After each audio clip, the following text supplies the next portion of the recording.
Hi గారు. Welcome to our channel. ప్రస్తుతం మనతో పాటు దాము బాలాజీ గారు సీనియర్ జర్నలిస్ట్ ఉన్నారు. వారితో ఒకసారి మాట్లాడదాం. సార్ నమస్కారం సార్. నమస్తే. సో 'పుష్ప 2' ఇంకొక 2 వీక్స్‌లో రిలీజ్ ఉంది. అయితే ఈ సినిమాకి సంబంధించిన గరికపాటి గారు చెప్పిన ఒక వీడియో సోషల్ మీడియాలో వైరల్ అవుతుంది సార్. దాన్ని ఇప్పుడు వైరల్ చేసేస్తున్నారు. అంటే 'పుష్ప' పైన ఆయన తీవ్ర స్థాయిలో విరుచుకుపడ్డారు. విమర్శలు చేశారు సార్ అని కూడా చెప్పేస్తున్నారు. సో ఆ వీడియో ఇప్పుడు సోషల్ మీడియాలో వైరల్ కావడం వలన సినిమా మీద ఇంపాక్ట్ పడే అవకాశం ఉందని కూడా అభిమానులు కాస్త హర్ట్ అవుతున్నారు సార్. ఇంతకీ గరికపాటి గారు ఏం చెప్పారు? మరి 'పుష్ప' సినిమాకి ఏమన్నా రిలేటెడ్ ఉందా? మరి అల్లు అర్జున్ గారి రియాక్షన్ ఏ విధంగా ఉంటుంది ఆ సినిమాలో? ఆ వీడియోలో ఏముంది సార్? ఆ మధ్య మన దీనికి కూడా అల్లు అర్జున్ ఫ్యాన్స్ వచ్చారు మన ఛానల్ కూడా. మంచిది. వాళ్ళని తప్పుపడడానికి లేదు. ఎందుకంటే వాళ్ళు హర్ట్ అయ్యే విధంగా మన ఛానల్‌లో కొన్ని టైటిల్స్ ఉన్నాయి. కానీ ఇప్పుడు నా ప్రశ్న ఏందంటే, గరికపాటి డైరెక్ట్‌గానే అటాక్ చేస్తున్నాడు. అతను ఒక స్మగ్లరు, అతను తగ్గేదే లేదని ఎలా అంటాడు? సమాజాన్ని నాశనం చేస్తున్నాడు అల్లు అర్జున్ అని మాట్లాడుతున్నారు. మరి వీళ్ళెళ్ళి గరికపాటితో ఎందుకు మాట్లాడట్లేదు? ఈ ఫ్యాన్స్ వెళ్ళి గరికపాటిని నిలదీయాలి కదా! మీరెందుకు ఇలా మాట్లాడుతాం? పబ్లిక్ చర్చ పెట్టాలి కదా! మరి వీళ్ళెందుకు చేయట్లేదు? అంటే ఎక్కడో యూట్యూబ్ ఛానల్‌లో అయితే వల్నరబుల్‌గా ఉంటాయి కాబట్టి వచ్చి దాడి చేసేద్దాం అనుకుంటున్నారా? అనేది నా ప్రశ్న యాక్చువల్‌గా. ఎందుకంటే ఇప్పుడు గరికపాటి ఏం మాట్లాడాడు? అది ఎప్పుడుది వీడియో? దాన్ని ఇప్పుడు ఎందుకు ప్రచారం చేస్తున్నారు? నిజానికి గరికపాటి 'పుష్ప ద రైజ్'లో 'రైజ్' సినిమాకు సంబంధించి మాట్లాడాడు. 2021లో మాట్లాడాడు. సో ఆ వీడియోని ఇప్పుడు వైరల్ చేస్తున్నారు. ఎవరు చేస్తున్నారు? అల్లు అర్జున్‌కి యాంటీ బ్యాచ్ చేస్తున్నారు. అల్లు అర్జున్‌కి యాంటీ బ్యాచ్ ఎవరు? ఫస్ట్ అల్లు అర్జున్‌కి యాంటీ బ్యాచ్ ఎవరంటే జన సైనికులు. ఎందుకంటే మెగా ఫ్యామిలీల గొడవలు ఉన్నాయి కాబట్టి జన సైనికులకి అల్లు అర్జున్ 'పుష్ప' సినిమా హిట్ కావడం ఇష్టం లేదు. కాబట్టి ఆల్రెడీ వచ్చిన ట్రైలర్ మీద వాళ్ళు నెగటివిటీ ప్రచారం చేస్తున్నారు. దీని మీద కూడా వాళ్ళు చేస్తున్నారు. రెండవ యాంటీ గ్రూప్ ఎవరు? తెలుగుదేశం వాళ్ళు. తెలుగుదేశం వాళ్ళు ఎందుకు యాంటీ అంటే అల్లు అర్జున్‌కి వైసీపీకి సంబంధం ఉంది. అల్లు అర్జున్‌ని వైసీపీ ఓన్ చేసుకునింది. కాబట్టి మనం దాన్ని నెగటివ్‌గా చేయాలి. ఆల్రెడీ పవన్ కళ్యాణ్ మనవాడు కాబట్టి తెలుగుదేశం వాళ్ళు కూడా దాన్ని ఎక్కువ చేస్తున్నారు. అందుకని అల్లు అర్జున్‌కి యాంటీగా ఏమున్నా దాన్ని వీళ్ళు విపరీతంగా సర్క్యులేట్ చేయడం, ప్రచారం చేయడం తీసుకొస్తున్నారు. అంటే ఏదో రకంగా 'పుష్ప 2' మీద నెగటివిటీ క్రియేట్ చేసి జనాన్ని చూడనీయకుండా చేయాలి, 'పుష్ప 2'కు నష్టం చేయాలి అనేది ఉన్నది. ఆల్రెడీ పవన్ కళ్యాణ్ కూడా కర్ణాటకలో మాట్లాడుతున్నప్పుడు ఒకప్పుడు ఇక్కడ రాజ్ కుమార్ లాంటోళ్ళు అడవిని కాపాడే హీరో రోల్స్ చేస్తే ఇవాళ హీరోలు అడవిని నాశనం చేసే స్మగ్లర్ రోల్స్ చేస్తున్నారని మాట్లాడాడు. అది కూడా వైరల్ అయింది. దాని మీద మనం కూడా వీడియో నేను కూడా చేశాను. సో ఇప్పుడు ఈయనేం మాట్లాడాడంటే 'పుష్ప' సినిమాలో హీరో ఒక స్మగ్లరు, అతను అందరినీ కొట్టి తగ్గేదేలే అని డైలాగ్ చెప్తున్నాడు. ఇది ఎంత ఘోరమైంది. దీనివల్ల సమాజంలో నేరాలు పెరుగుతున్నాయి. ఆ తగ్గేదేలే డైలాగ్ ఎవరు చెప్పాలా? ఒక హరిశ్చంద్రుడో ఒక శ్రీరాముడో చెప్పాలా? ఒక స్మగ్లర్ చెప్తాడా? ఒక క్రిమినల్ చెప్తాడా తగ్గేదే లేదని? దాన్ని అనుకరిస్తూ పిల్లలంతా మేము తగ్గేదేలే అని ఎవరినో కొట్టడం, తగ్గేదేలే అని డైలాగులు చెప్పడం అని చాలా కోపంగా, ఆవేశంగా ఆయన మాట్లాడాడు. దాంతోపాటు ఆయన ఏమన్నా అంటే సమాజంలో దీనివల్ల క్రైమ్ పెరుగుతుంది అన్నాడు. మామూలుగా చాలామంది ఏంటంటే ఈవెన్ మహిళా సంఘాలు కూడా ఎక్కడో రేపు జరిగితే సినిమానే కారణం, ఎక్కడో క్రైమ్ జరిగితే సినిమానే కారణం అని చెప్తారు. ఇది పాత వ్యవహారం, ఇది ఇప్పుడుది కాదు. హాలీవుడ్లో కూడా హిచ్కాక్ లాంటి వాళ్ళని కూడా విమర్శించారు. అట్లాగే చాలా సినిమాలు హాలీవుడ్లో వస్తున్న క్రైమ్ సినిమాల మీద ఇదే విమర్శ ఉంది. అంటే సినిమా ప్రభావం సమాజం మీద నెగిటివ్గా పడుతుంది, దానికి కారణమని. సో ఒక సినిమాలో హీరో స్మగ్లర్గా చేస్తే దాని ప్రభావం పడి ఎక్కువ మంది స్మగ్లర్గా మారుతారని, లేదా క్రైమ్ చేస్తారని, ఒక సినిమాలో అమ్మాయిల్ని ఇట్లా చూపిస్తే ఇక్కడ కూడా అబ్బాయిలు కూడా అలాంటి అమ్మాయిల్ని కావాలని కోరుకుంటారని, ఇలాంటిది విమర్శ సినిమా మీద ఉంది.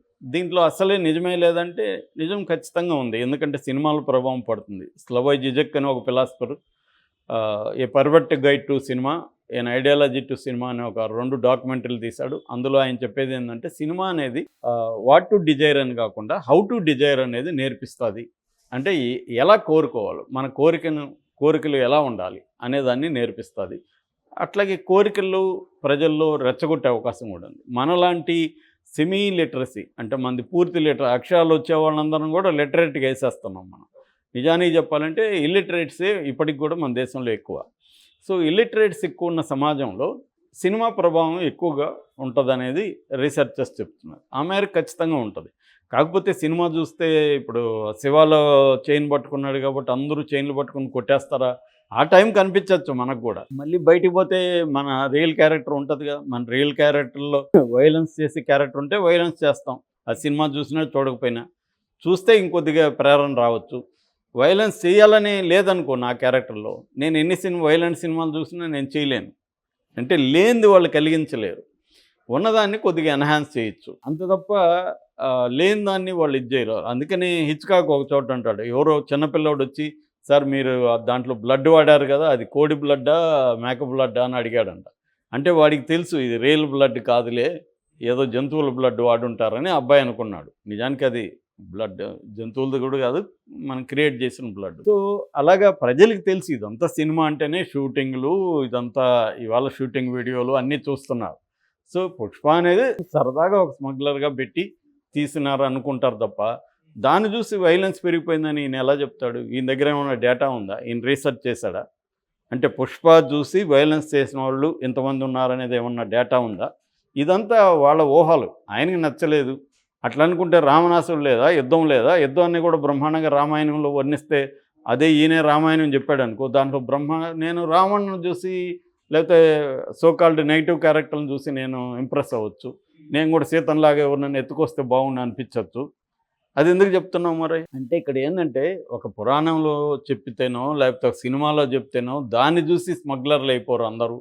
దాన్ని చూసి ఇదైపోరు. సమాజంలో దానికంటే కూడా మనకి టీవీలలో ఇంకా రోజు వస్తూనే ఉన్నాయి ఎట్లా స్మగ్లింగ్ జరుగుతుంది. రెండోది స్మగ్లింగ్ అంటే ఏంటో అందరికీ తెలుసు. ఒక స్మగ్లర్ అంటే వాడు చుట్టూ పోలీసులు హెల్ప్ ఉంటుంది, రాజకీయ నాయకుల హెల్ప్ లేకుండా ఎవరు స్మగ్లర్గా ఉండలేరని మనందరికీ తెలుసు. కాబట్టి అక్కడ అల్లు అర్జున్ దాంట్లో కూడా అవన్నీ చూపించాడు. దాంట్లో కూడా పొలిటీషియన్స్ కరప్షన్ ఉంది, పోలీస్ కరప్షన్ ఉంది, అన్నీ ఉన్నాయి. దాంట్లో కూడా ఇంటర్నేషనల్ లింక్స్ ఉన్నాయి అని చూపించాడు అతను. అంటే రియల్గా స్మగ్లింగ్ ఎలా జరుగుతుందనేది ఒక స్మగ్లర్ పాయింట్ ఆఫ్ వ్యూ నుంచి సుకుమార్ చూపించాడు. అందులో తప్పేముంది? ఈయన నేను కడిగేస్తాను, తుడిచేస్తాను అంటే నువ్వెవరు కడిగేస్తే కడిగిపోయేదానికి? వాళ్ళకి క్లారిటీ సుకుమార్కి తెలియదా నువ్వు చెప్పేవన్నీ? అల్లు అర్జున్కి తెలియదా? వీళ్ళు ఏమైనా దద్దమ్మలా? కాదు కదా. వాళ్ళకి మనం ఏం సినిమా తీస్తున్నాం, దాన్ని ఏమి చెప్తున్నాం. సుకుమార్ ఏం మూర్ఖుడు కాదు, అతను మ్యాథ్స్ టీచరు, అతనికి నాలెడ్జ్ ఉంది. ఇవాళ డైరెక్టర్లు అందరూ నాలెడ్జ్ ఉన్నాయి, ఇంటర్నెట్లో వెతుకుతున్నారు. సమాజంలో జ్ఞానం పెరిగింది, అందరికీ తెలుసు.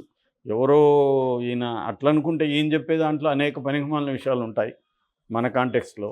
అంటే రామాయణం ఇవన్నీ చెప్తున్నాడంటే దాన్ని సపోర్ట్ చేస్తున్నావా? దాంట్లో ఉండే జీవితాన్ని నువ్వు సపోర్ట్ చేస్తున్నావా అంటే అప్పుడు దళితులు స్త్రీలు తిరగబడాలి మరి ఆయన పట్ల. ఎందుకంటే దళితులు స్త్రీలకు వ్యతిరేకమైన అంశాలు చాలా రామాయణంలో ఉంటాయి. ద్రవిడ ప్రజలకి రాముడు కాకుండా రావణాసురుడే ఆరాధ్య దైవం. చాలామంది ట్రైబల్స్ రావణాసురుడు పేరు పెట్టుకుంటారు. మా రావణాసురుడి పేరుతో అసుర అనే నవల వచ్చింది, ఆనంద నీలకంఠన్ రాశాడు. అలాగే రావణాసురుని ఓన్ చేసుకునేవాళ్ళు. నువ్వు రావణాసురుడు విలను, రాముడు హీరో అంటే నువ్వు చెప్పిందే ఎందుకు ఆమోదించాలి ప్రజలు? కాబట్టి వీళ్ళకి ఏంటంటే ఏమీ తెలియకుండా సినిమాల్ని తిట్టడం అనేది ఒక ప్యాషన్ లాగా మారిపోయింది. దీనివల్ల అల్లు అర్జున్కి నష్టం ఏముండదు. ఎందుకంటే ఆయన చెప్పిన దాన్ని ఫాలో అయ్యి సినిమాలు చూడకుండా ఉండేవాళ్ళు. సినిమా నచ్చితే సినిమాకి వెళ్తారు, సినిమా నచ్చకపోతే సినిమాకి వెళ్ళరు. ఆ సినిమాలో దమ్ముంటే మార్కెటింగ్ బాగా చేసుకుంటే అది అవుతుంది. ఆల్రెడీ ఆ సినిమాలో దమ్ము ఉందని ఫస్ట్ పార్ట్లో నిరూపించారు. దాని పాటలు కానీ దాని ఇది కానీ నచ్చింది. సో ఒక మేనరిజం పెడతారు. ఇప్పుడు అతడు సినిమాలో అతన్ని విపరీతంగా పొగిడే సాంగ్ ఉంటుంది. అది అతడు ఇతడు అనే సాంగ్ ఉంటుంది. నాకు లిరిక్ గుర్తులేదు. కానీ అతను ఎవడు దాంట్లో ఒక అసాసినేషన్, ఒక కిరాయి హంతకుడు కదా అతను. మహేష్ బాబు క్యారెక్టర్ ఏంటి? డబ్బు తీసుకొని హత్యలు చేసేవాడు. మరి అతను ప్రభంజనం, అతను ఉరిమి మెరుపు, అతను ఎందుకు చేశారు? ఇక్కడ ఏంటంటే మనకు అతను స్మగ్లర్ వేసాడా దొంగ వేసాడా కాకుండా హీరో ఇమేజ్ని ప్రొజెక్ట్ చేస్తారు. మహేష్ బాబు అనే వాడు ఏ పాత్ర వేసినా ఇలాగో ప్రొజెక్ట్ చేస్తారు. ఇది చాలామందికి అర్థం కాకుండా అతను స్మగ్లర్ కదా అతన్ని ఏంటి ఇలా ప్రొజెక్ట్ చేస్తున్నారంటే ఈ స్టార్ ఇమేజ్ అనేది ఎట్లా కన్స్ట్రక్ట్ అవుతుంది అనేది వీళ్ళకి తెలియదు. వీళ్ళ అజ్ఞానాన్ని జ్ఞానంగా, ఇతరుల అజ్ఞానాన్ని అజ్ఞానంగా భావిస్తూ వీళ్ళు ఫేస్బుక్లోనో లేకపోతే ఇట్లాంటి దాంట్లో మాట్లాడుతుంటారు. వీళ్ళ సమగ్రమైన పాపులర్ సినిమా స్టడీస్ ఏంటి, దీని మీద ఎట్లాంటి రీసెర్చ్లు వచ్చాయి ఇండియాలో, ఇవన్నీ వీళ్ళకి తెలియదు, చదవను కూడా చదవరు.